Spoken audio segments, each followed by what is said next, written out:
오늘 하나님께서 우리에게 허락하신 말씀은 창세기 36장에 있는 말씀입니다.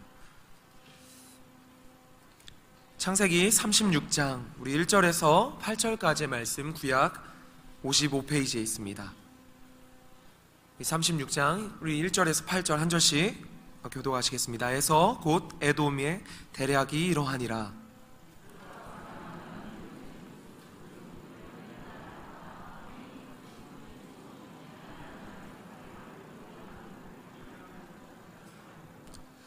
또 이스마엘의 딸 느밧요새 누이 바스맛을 취하였더니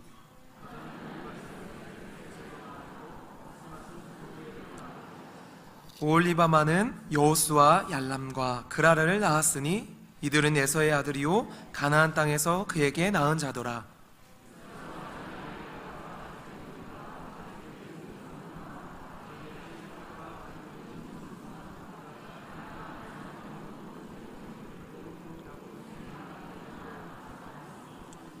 두 사람의 소유가 풍부하여 함께 거할 수 없음이로라. 그들의 우거한 땅이 그들의 가축으로 인하여 그들을 용납할 수 없었더라. 이에 에서 곧 에돔이 세일산에 거하니라. 아멘. 지난 6월 3일 날 미국의 존 라벗 연방 대법원장이 자기 아들의 중학교 졸업식에서 멋진 축하 연설을 했습니다. 제가 이 연설이 너무 좋아서 제 노트에 복사해 놨다가 오늘 여러분에게 너무 시간이 많이 걸리니까 다는 못 전해드리고 한 10줄 정도만 여러분에게 같이 한번 읽었으면 좋겠습니다. 조금 단어들이 어려워서 제가 쉽게 좀 의역을 했는데 양해하시고 들으시기 바랍니다. 이렇게 연설을 했습니다. 보통 졸업식의 연사는 졸업생들에게 좋은 일이 일어나는 행운이 있기를 바랍니다. 그러나 나는 오늘 여러분에게 그런 말을 하지 않겠습니다.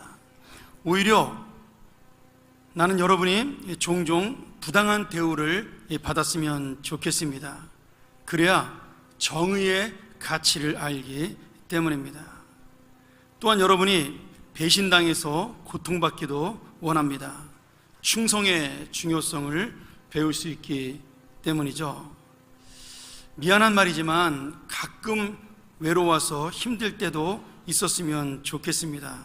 그래야 좋은 친구가 당연히 생기는 것이 아니라는 사실을 알 수 있겠죠. 여러분이 불행도 만났으면 좋겠습니다. 그래야 인생에서 기회라는 것을 알게 되고 성공이 당연한 것이 아니며 다른 사람의 실패도 역시 당연한 것이 아님을 이해하게 될 것입니다. 난 또 여러분이 가끔 패배를 당했을 때 당신의 적들이 그 실패를 고소하다고 놀렸으면 좋겠습니다. 그것이야말로 스포츠맨십의 중요성을 배우는 길이기 때문입니다. 나는 여러분이 무시당하는 그런 일도 있었으면 좋겠습니다. 그래야 다른 사람의 말에 귀를 기울인다는 것이 얼마나 중요하다는 것을 알게 될 것입니다. 나는 여러분이 또한 아팠으면 좋겠습니다. 그래야 타인에 대한 동정심과 연민을 배울 수 있습니다. 내가 말한 이 모든 것들을 여러분이 바라든 바라지 않든 여러분의 인생 가운데 이러한 일들은 얼마든지 일어날 것입니다. 단지 여러분이 이런 일들을 통해서 유익을 얻느냐 못 얻느냐는 불행 가운데서 이 교훈을 배울 수 있는 당신의 능력에 달려 있습니다. 아마도 이 존 라벗 대법원장은 그 졸업장에 앉아있는 자기 아들에게 하고 싶었던 말이었던 것 같아요. 근데 제가 이 글 전문을 쭉 읽어보면서 그 뒤에도 참 좋은 말이 많이 나옵니다. 우리가 길 가다가 청소부를 만나거나 모르는 사람을 만나도 깍듯하게 인사해라. 그러면 그 사람에게 너는 점잖고 예의 있는 사람으로 기억이 될 것이다. 너가 만나는 모든 사람들은 너에게 좋은 유익을 줄 것이다. 이런 굉장히 정말 삶에 필요한 이야기들을 굉장히 많이 해줍니다. 근데 제가 이 이야기를 쭉 읽다가 이거 중학교 졸업식장에서 하기는 너무 어려운 얘기 아닌가, 아이들이 이걸 이해할 수 있을까 그 생각을 했습니다. 근데 말이죠, 한편으로 다시 생각해 보니까 어른이라 할지라도 여러분 이런 경험에 대해서 깊이 생각하지 않고 이런 일들을 만났을 때 정말 하나님이 주신 것이라고 깨닫지 못하는 사람이라면 역시 이런 연설의 의미를 알지 못하겠죠. 그러다가 제가 오늘 말씀을 준비하면서 그런 은혜를 주시더라고요. 우리는 믿음으로 하나님께서 정말 불행한 인생을 인도하든 행복한 인생을 인도하든 아니면 빛으로 가는 길이든 어둠으로 가는 길이든 하나님께서 선하게 인도하신다는 사실을 믿으니까 그 믿음으로 살아가는 하나님의 자녀인 우리에게는 이 이야기가 너무나 맞는 이야기다. 제가 그 생각이 들었습니다. 여러분 오늘 이 연설을 들으면서 그런 생각이 안 드시나요? 이런 것들을 내가 만났기 때문에 내가 이렇게 성숙한 사람이 되지 않았을까? 조금 더 남보다 괜찮은 사람이 되지 않았을까? 여러분 그런 생각들을 해보시지 않나요? 한번 나중에 기회가 되면 이 존 라봇 대법원장의 그 연설을 전문을 한번 읽어보시기를 부탁드립니다. 오늘 특별히 하나님의 말씀을 보면 더더욱 그런 인생의 은혜를 우리가 만날 수가 있습니다. 정말 어렵고 힘든 삶을 살았지만 하나님의 선하신 길 따라 인도된 야곱과 그리고 행복하고 좋은 인생을 사는 것처럼 보이지만 그러나 하나님의 약속을 버리고 떠나가는 에서의 모습과 그 두 인생을 비교해 보면서 인생의 그 빛과 어둠이 결코 빛이 꼭 행복이고 어둠 그늘이 불행이라는 사실이 아니라는 겁니다.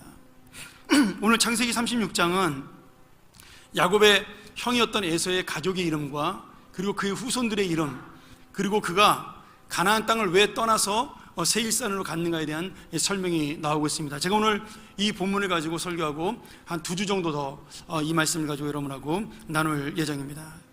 그런데 재밌는 사실은 36장 이전에 35장에도 야곱의 족보가 기록이 되어 있습니다. 그런데 야곱의 족보는 그저 12아들의 이름과 누구의 아들이다, 엄마가 누구다라는 기록만 간단하게 나와 있죠. 그러고 난 다음에 에서의 족보를 기록할 때는 정말 훨씬 더 자세히 그리고 화려한 기록이 있다라는 이 사실입니다. 여러분 에서와 야곱 중에 누가 하나님의 축복을 받은 사람인가요? 누가 약속의 주인공이죠? 우리 그동안 18주 동안 이 에서와 야곱을 배워왔는데 당연히 야곱이 하나님의 약속을 받은 사람입니다. 그런데 참 놀랍게도 이 족보를 보면요, 에서는 약속의 주인공이 아니지만 자손들이 축복받고 번창하여 큰 민족을 이룬 그런 성공의 사람으로 나타납니다. 아니 그렇게 보이는 거죠. 에돔 땅을 다스린 나중에 큰 나라를 이루어서 에돔이라는 나라를 세우고 그 나라를 다스린 8명의 왕이 이 에서의 후손이라는 이름으로 기록되어 있습니다. 또 나라가 세워지기 전에는 큰 나라를 이루기 위한 부족들, 큰 부족들을 이룬 강대한 민족이 에서의 민족이라고 그렇게 여러 가지 부족장의 이름을 들면서 설명을 하고 있는 거죠. 실제로 이 에돔 민족은 이 세일산에서 굉장히 강성한 민족으로 끝까지 이스라엘을 괴롭히는 그런 민족으로, 그 다음에 강대국에게 마지막 점령당했던 그런 민족으로 남아 있습니다. 자, 우리가 여기서 이 본문을 보면서 좀 이상하지 않나요?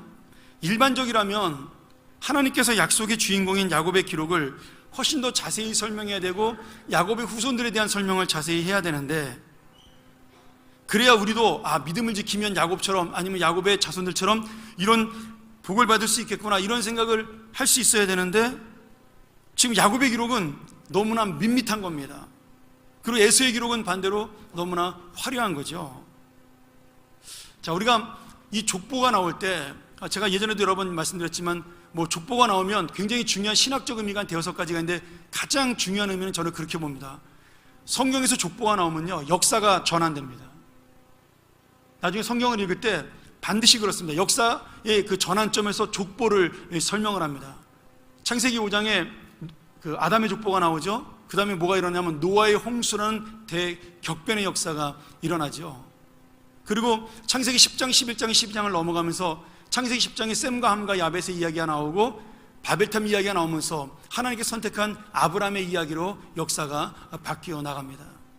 그러니까 지금 이 족보라는 것은 단순히 하나님이 그냥 기록한 것이 아니라 하나님의 역사가 어떻게 흘러나가느냐를 보여주기 위한 예고편이라는 거예요. 그래서 우리는 이 사람 이름 읽을 때 되게 어렵잖아요. 지루하고 누군지도 모르겠고. 근데 그냥 읽으셔요. 중요한 거는 그 이름이 지나고 나면 하나님이 역사를 움직이시는 주인공이라는 사실을 보여주고 있다는 겁니다. 오늘도 마찬가지예요. 36장이 지나고 나면 37장부터 요셉의 등장이 나타납니다. 그 요셉의 역사가 시작이 되는 거죠. 자, 그런데 이 족보를 기록할 때 하나님이 어떠한 목적을 가지고 기록하느냐? 창세기 5장의 족보를 설명할 때 제가 그 얘기를 했습니다. 낳고 죽고의 인생을 기록하기 위한 것이 아니라 우리가 그 인생 가운데 에녹이라는 사람을 통해서 낳고 죽는 인생으로 끝나지 않냐고 영원한 인생도 있다라는 사실을 보여주기 위해서 하나님이 아담의 족보를 보여준 것이다. 벌써 한 2년 됐으니까 다 잊어버리셨겠죠. 그렇게 제가 설명을 드렸죠. 그리고 바벨탑에 내가 이야기를 하면서 그 바벨탑은 수많은 그 족속들과 그 흩어진 무리들을 바라보면서 우리가 하나님의 뜻을 이루는 나라가 무엇이냐를 제가 이 바벨탑의 그 족보를 가지고 설명을 드렸습니다. 오늘도 마찬가지입니다. 에서의 족보는 화려한 것처럼 보이지만 그 화려함의 이면 속에 숨어있는 하나님의 교훈, 다시 말하면 이 족보의 화려함이 믿음이 아니다, 축복이 아니다, 하나님의 약속이 아니다라는 사실을 우리에게 보여주고 있는 겁니다. 자, 우리가 야곱과 에서의 인생 전체를 보더라도 분명히 알 수 있는 이 사실이죠. 야곱은 하나님의 약속을 받은 사람이라고 보기에는 참 힘들고 어려운 인생을 살아갑니다. 물론 자기의 욕심 때문에 당하는 어려움도 있지만 그런 욕심을 부리지 않을 때에도 자식 때문에 고난을 당하는 그런 일을 만나게 되는 거죠. 야곱은 자기의 욕심으로 집을 쫓겨납니다. 그리고 삼촌의 종이 되어서 14년 동안 아내를 얻죠. 아내를 쉽게 얻은 게 아닙니다. 14년 동안 종살이하면서 얻은 아내가 레아와 라헬이에요. 아내도 힘겹게 얻고 자식을 얻을 때도 쉽지 않았습니다. 그 아내들의 갈등과 질투 속에 서로 그냥 야곱을 끌어들이려는 그 아기다툼 속에서 야곱은 정말 피를 말리는 그런 가정생활을 하면서 아이를 하나씩 낳았죠. 거기다가 자기가 진짜 사랑했던 여자인 라헬은 아이를 오랫동안 낳지 못해서 또 야곱의 마음을 아프게 했습니다. 그리고 결국 낳은 것이 요셉이고 이제 또 두 번째 아들을 낳아서 너무 좋다고 생각을 했는데 그 아들을 낳자마자 이 산고를 겪지 못해서 라헬이 죽고 맙니다.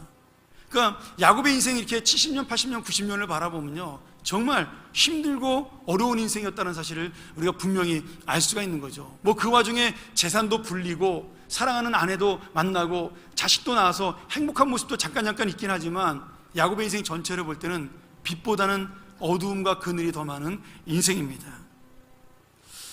말년에는 가장 사랑했던 아들 요셉마저 형들의 질투로 잃어버리는 아픈 인생의 연속입니다.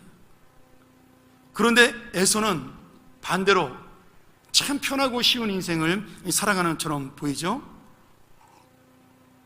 동생 야곱이 형을 속였어요. 에서를 속여서 장자의 명분을 뺏었지만 그거는 겉으로 아무 의미가 없는 일이었습니다. 에서는 그럼에도 불구하고 장남으로 아버지의 유산을 전부 다 혼자 물려받았습니다. 부인도 여러 명을 쉽게 얻었고요, 자식도 많이 낳고, 그리고 그 자식들이 전부 다 장성해서 또 많은 자식들을 낳는 그러한 구약의 축복을 받았습니다. 거기다 아버지가 물려준 재산이 계속 번창하고 잘 돼서 오늘도 가나안 땅을 떠나는 이유가 뭐예요? 이 재산을 관리할 만한 땅이 없는 겁니다. 그래서 세일산으로 떠나는 장면이 나오는 거죠. 야곱을 만나러 야복강가로 달려올 때 에서가 몇 명의 군사를 데리고 옵니까? 400명의 군사를 데리고 옵니다. 자기 개인의 군대가 400명이었어요. 그러니 에서가 얼마나 부자였던가 우리가 볼 수 있는, 정말 이 세상적인 평가로 볼 때 금수저 입에 물고 태어나서 성공한 인생처럼 보이는 그러한 사람이 바로 에서입니다. 그러나 놀랍게도 주님께서는 분명하게 우리에게 말씀해 주십니다. 이런 잘 나가는 에서의 인생이 하나님의 인생이 아니라고요. 하나님께서는 고생만 하는 것처럼 보이는 야곱을 택하셨고 그에게 하나님의 복을 주셨고 그를 통하여 하나님의 민족과 나라를 이루신다라고 말씀해 주시는 겁니다. 여러분, 이것이 결코 이상한 일이 아닙니다. 왜냐하면 성경은요, 세상의 역사와 세상의 위인들을 위해서 쓴 책이 아닙니다. 역사는 있지만 그 역사는 오로지 무엇을 전하기 위한 역사냐면 하나님의 역사, 여기에 역사는 히스토리가 아닙니다. 하나님의 뜻과 의지로 이루어지는 하나님의 섭리, 다시 말하면 하나님의 사역을 말씀하시는 그러한 책이 성경책이기 때문에 이 성경은 우리에게 보여주는 세상의 일반적인 가치와는 다른 하나님의 가치를 보여주는 책이라는 거죠. 그래서 우리가 성경을 읽을 때 여러분 왜 읽는지 아십니까? 하나님이 누군지를 알아야 되기 때문에 읽는 거죠. 그러면서 하나님이 우리에게 원하시는 것이 무엇일까? 우리가 어떻게 살아가는 것이 하나님을 위한 예배의 삶인가를 배우는 것, 그것이 이 성경을 읽으면서 굉장히 중요한 부분입니다. 날마다 큐티하고 날마다 성경을 보는데 생각은 하나님의 생각이 아니라 이 세상의 가치를 가지고 이 세상의 인생관을 가지고 살아간다면 그것은 아무 의미가 없는 거죠. 그러니 성경에서 말하는 복의 기준, 성공의 기준은 우리가 생각하는 이 세상에서 말하는 성공과 복의 기준과는 완전히 다르다는 겁니다. 이것이 바로 우리와 같이 연약하고 부족한 사람을 들어서 하나님의 약속의 자손으로 그리고 복의 근으로 삼아주시는 하나님의 은혜의 신비입니다. 그리고 구원의 역사가 되는 거죠. 하나님은 세상의 가장 강한 나라를 선택하지 않으셨어요. 하나님은 이스라엘이라는 저 변방의 아주 작은 나라를 택해서 하나님의 선택한 민족이라고 말씀을 하셨습니다.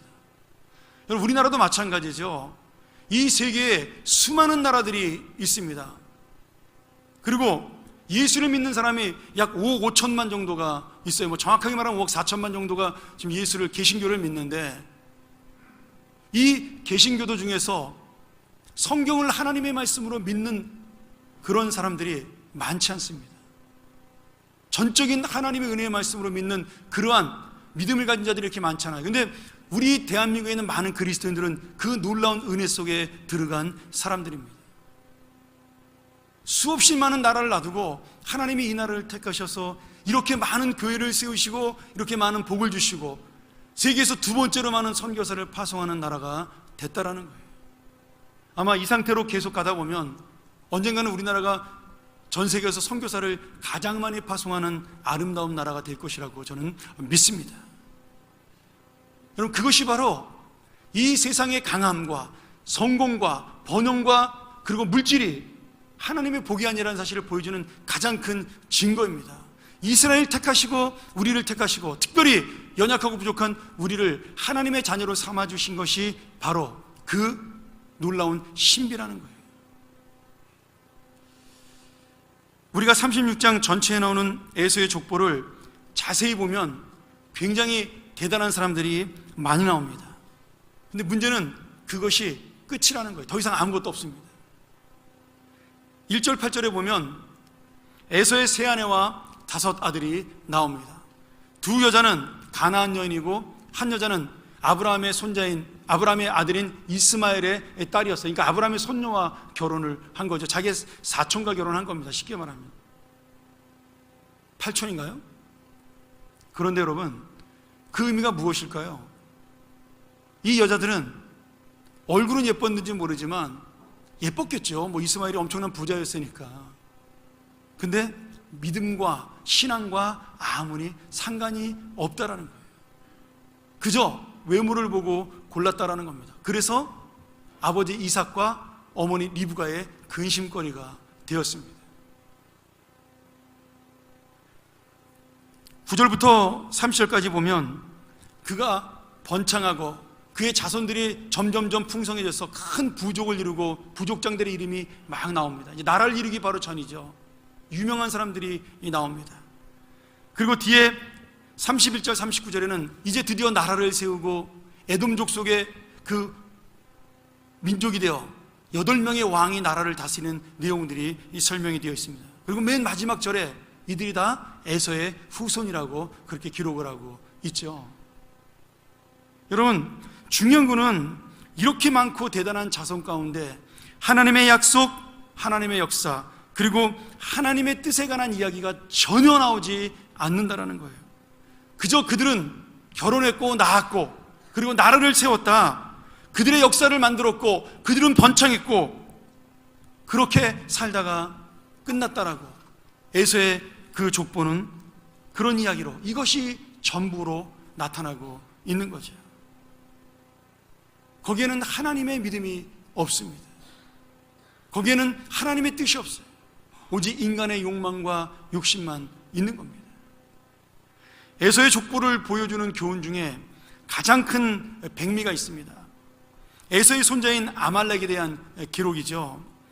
출애굽기 17장과 신명기 25장에 보면 이 아말렉 자손은 이스라엘 백성이 광야를 지나갈 때 비겁하게 뒤에서 노인들과 노약자를 공격한 악한 민족이었습니다. 그게 바로 에서의 후손인 거예요. 이후로 이스라엘과 이 아말렉은 원수지간이 되고 하나님께서는 이 비겁한 아말렉을 멸망시키겠다라고 약속을 하시게 되는 겁니다.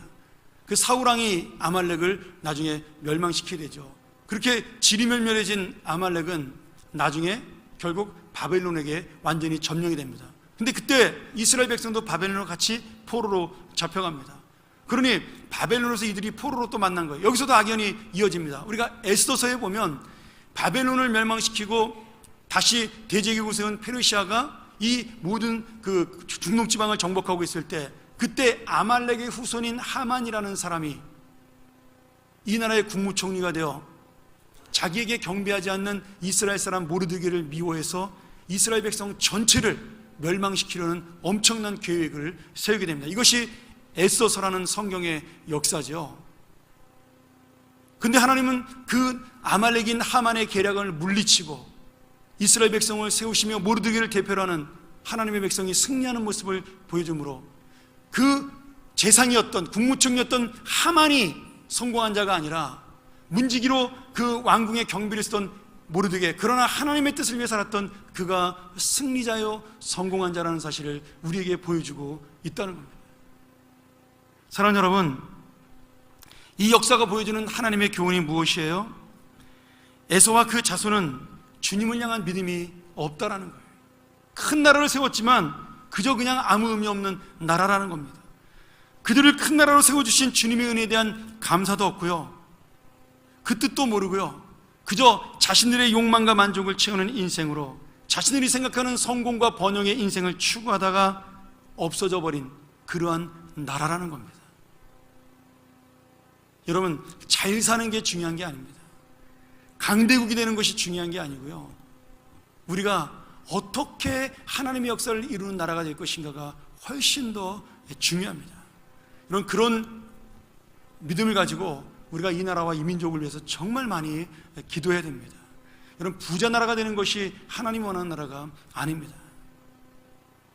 무기를 많이 가진 좋은 나라가, 강한 나라가 되는 것이 하나님 원하는 나라가 되는 것이 아니고요, 이 땅에 하나님의 의와 그리고 하나님의 공평과 하나님의 그 놀라운 은혜가 펼쳐지는 나라, 그리스도인들을 통하여 하나님의 살아계심이 찬양되는 나라, 그런 나라를 세우는 것이 하나님 나라의 목적입니다.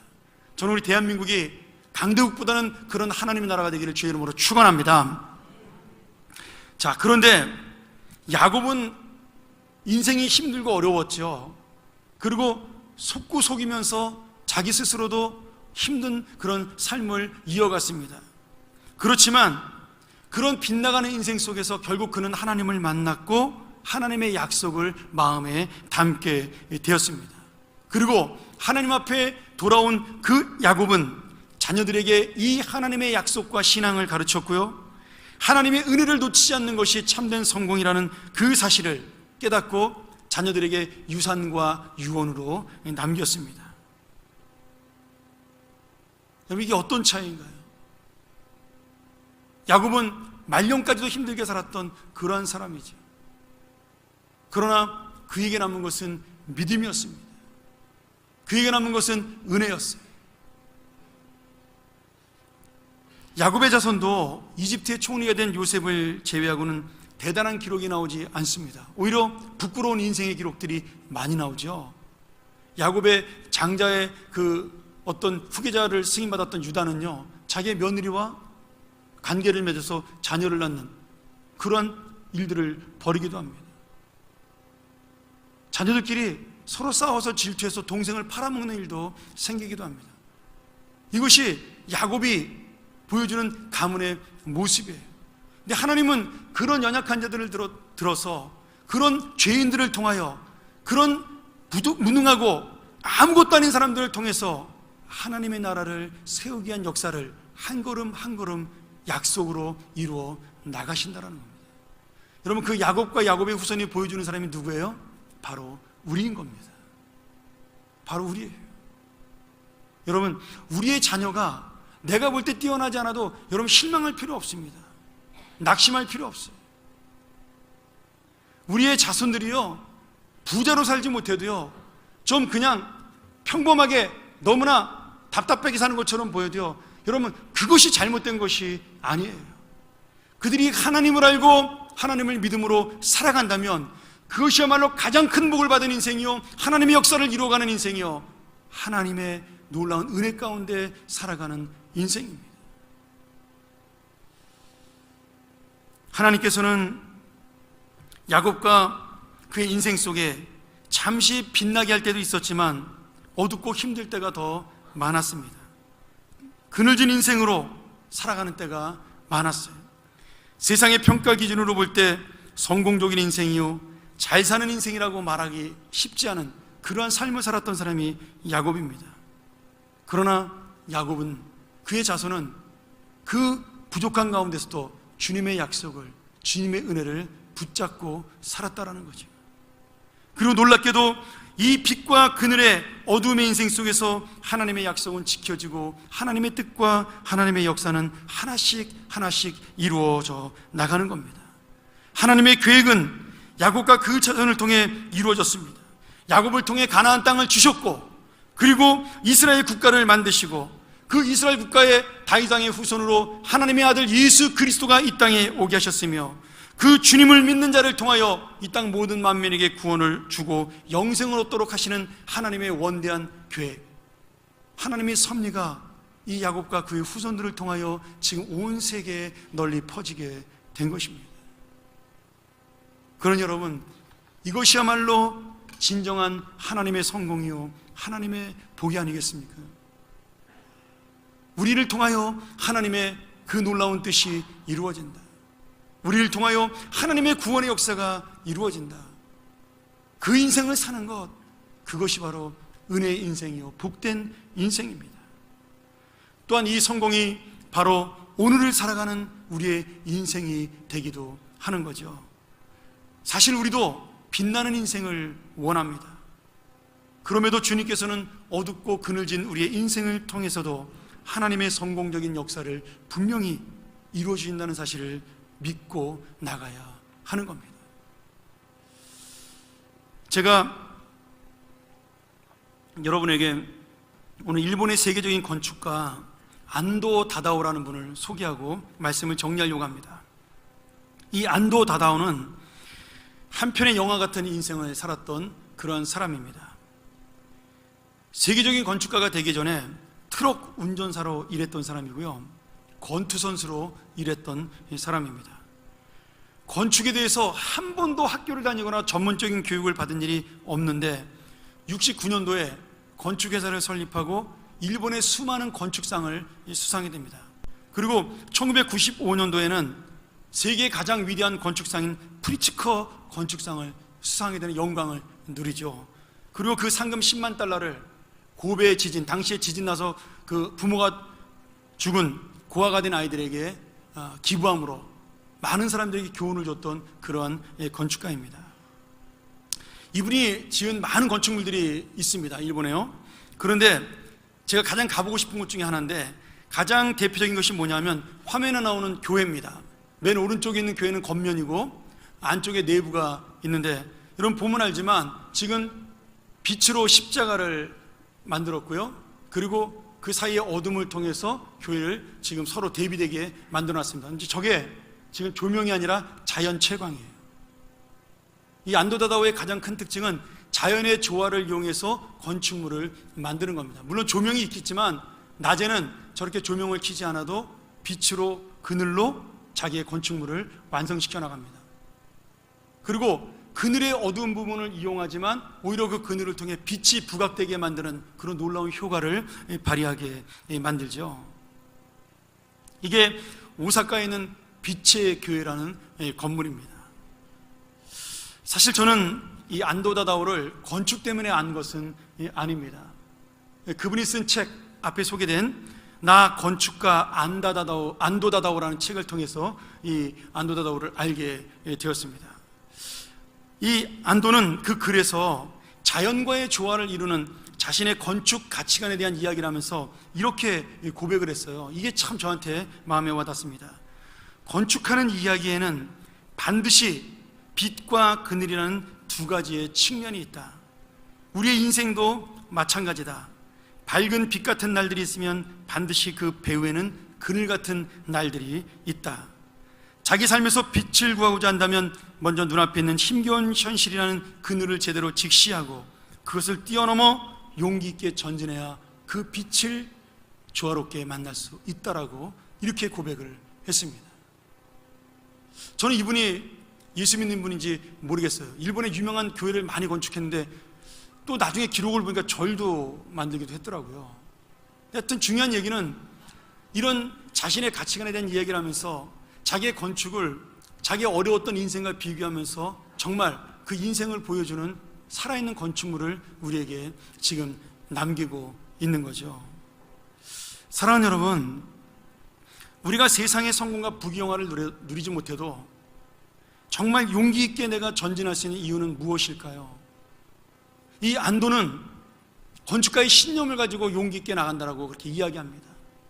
근데 저는 여러분 그런 신념조차도 없는 무능한 인간이고 연약한 사람이라고 생각을 해요. 근데 우리에겐 더 놀라운 하나님의 은혜가 있습니다. 왜냐하면 하나님께서 정말 부족한 내 인생의 빛의 모습, 그 다음에 그늘의 인생, 어둠의 인생을 사용하시고요, 그리고 그것을 통해 하나님의 역사와 뜻을 이루시는 완전한 인생의 건축가로 나를 세워주시기 때문입니다. 나는 아무것도 아닌 재료에 불과하지만 주님께서는 이런 보잘것없는 재료를 사용해서 정말 그 사랑으로 우리를 끌어안아 주셔서 하나님의 완전한 나라를 세우시는 위대하고 놀라운 건축가가 바로 나를 사랑하시는 우리 주님이기 때문에 나는 내 인생을 세우는 용기 있는 자로 승리자로 나갈 수가 있다고 믿습니다. 여러분, 이것이야말로 복받은 인생이죠. 이것이야말로 성공한 인생입니다. 여러분, 그늘이 많기 때문에 하나님의 빛은 더더욱 분명하게 드러납니다. 어둠이 깊기 때문에 나의 약하고 부족한 모습은 정확하게 드러나지만, 그러나 그것 때문에 하나님의 빛 또한 나에게 훨씬 더 강렬하게 비칠 수가 있는 거죠. 하나님은 이 빛과 어두움, 이 빛과 그늘의 은혜를 이용해서 그 모든 것을 선하게 사용하셔서 우리를 하나님의 사람으로 세워주시는 겁니다. 그리고 우리는 그 은혜를 입어 성공한 자요 복받은 자로 이 땅에 지금 살고 있는 거죠. 그러니 사랑하는 여러분, 오늘 내가 빛 가운데 있다 할지라도 아니면 그늘 가운데 있다 할지라도 이 모든 것들은 내가 힘들고 어렵고 아니면 교만하고 자랑할 부분이 아니라 정말 완전한 인생의 건축가이신 우리 주님께서 나를 선한 하나님의 작품으로 만드시기 위한 과정임을 믿으시면서 오늘 진정한 성공의 길, 진정한 축복의 길, 에서가 간 그 길이 아닌 야곱이 간 그 약속의 길을 따라서 오늘도 용기 있게 나가시고 힘 있게 살아가시는 여러분 되시기를 주의 이름으로 간절히 축원합니다. 우리 같이 한번 기도하시겠습니다.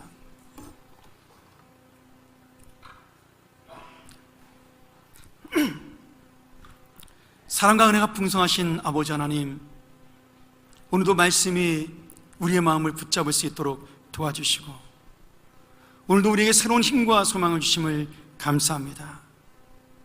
우리가 시간 주 앞에 머리를 숙이오니 주의 놀라운 이 은혜를 깨닫는 시간 될 수 있도록 도와주시고 내 인생의 빛과 그늘이 나는 힘들고 어려운 그 그늘 속에 있지만 나는 신나고 즐거운 그 빛 속에 있지만 그 모든 것들은 결국 하나님의 은혜요 하나님의 인도라는 사실을 깨닫게 하여 주시옵소서.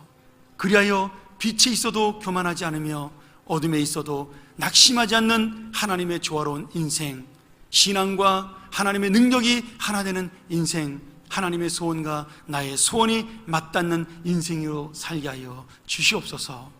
예수님의 이름으로 간절히 기도하옵나이다. 아멘.